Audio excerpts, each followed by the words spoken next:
Assalamualaikum warahmatullahi wabarakatuh. Alhamdulillah, jamaah yang dirahmati oleh Allah Subhanahu wa taala.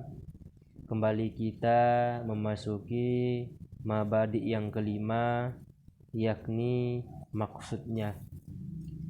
Maksudnya ilmu ini yakni untuk memberikan ketetapan dan keputusan iman kita kepada Allah Subhanahu wa taala wajib dengan adanya burhan ataupun dalil-dalil yang ada. Ada dalil nakli dan dalil akli. Seperti halnya kita mengetahui hakikat sesuatu yang diciptakan oleh Allah, dan bagaimana sesuatu yang diciptakan oleh Allah itu salah satunya diri kita untuk senantiasa beribadah kepadanya. Dengan adanya dalil sehingga kita mampu meneliti, menelaah, mempertimbangkan bagaimana tata cara kita beribadah kepada Allah Subhanahu wa taala. Dan selanjutnya, bagaimana tata cara kita menghambakan diri kepada Allah secara totalitas, zahir dan batin, sehingga mampu kita memperkuatkan keputusan iman kita, sehingga kita mampu menjadikan pribadi yang kokoh dalam kontekstual iman kita.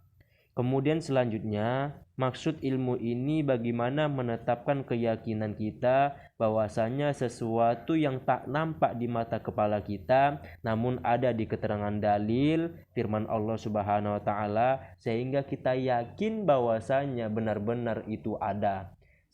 Seperti halnya di mata kepala kita, di benak kita, di kepala kita, kita nggak tahu Allah itu seperti apa. Allah itu Tuhan yang bagaimana. Tapi dengan adanya dalil, innani anallahu la ilaha illa ana, sesungguhnya aku adalah Allah, tiada Tuhan selain aku. Ini menunjukkan bahwasanya walaupun nggak nampak di mata kepala kita, dengan adanya ilmu ini, dengan burhan yang ada, kita yakin bahwasanya Allah itulah yang berhak disembah. Namun bagaimana tata cara menyembah Allah yang gaib, itulah tentunya harus ada keyakinan dan keputusan iman yang di dalam.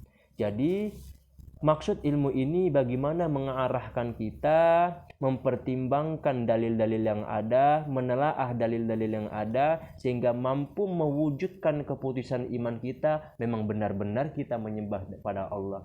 Jangan nanti kita terkena menyembah hawa nafsu kita sendiri, dorongan hawa kita, sehingga kita beraneka ragam pemikiran kita tentang Tuhan. Tapi dengan ilmu ini kita fokus pada satu titik, yakni tauhidul zat, sehingga kita mengarahkan suhudul kasroh fil wahdah, suhudul wahdah fil kasroh, sehingga kita senantiasa memandang apapun yang terjadi yang banyak di permukaan bumi ini, tetap itu memandang perbuatan Allah. Namun tercipta di dalam hati kita, di dalam batin kita, di dalam benak kita, bahwasanya seakan-akan ka'annaka tarahu, seakan-akan melihat Allah dalam beribadah, maka akan teraplikasi dalam kehidupan bahwasanya dia akan membawa jiwa-jiwa ketuhanan. Maka daripada itu perlulah kita mempelajari ilmu ini agar kita mengenal maksud dan tujuan, sehingga kita berangkat dari ketidaktahuan menjadi tahu, dari tidak kenal menjadi kenal, dari kita tidak tahu sama sekali bagaimana tata cara beribadah, hakikat beribadah kepada Allah, namun pada dengan ilmu ini kita tahu bagaimana tata cara untuk beribadah kepada Allah secara hakiki. Maka daripada itu kita sarankan jangan bosan-bosan dan jangan malas-malas menuntut ilmu. Orang yang malas menuntut ilmu ini akan bisa menyebabkan kekeliruan dalam pemahaman dan bisa jadi akan menjadi fanatisme di dalam agama, sehingga akan menganggap dirinya yang paling benar dan seakan-akan dirinya mampu beribadah kepada Allah tanpa adanya ilmu. Hanya sekedar beramal saja itu tidak cukup, tapi dengan adanya ilmu untuk bagaimana jalur lintasan kita mengambil keputusan dari amal yang telah kita kerjakan, insya Allah sampai kepada ma'rifatullah yang sesungguhnya. Amin ya Allah ya Rabbal Alamin. Wassalamualaikum warahmatullahi wabarakatuh.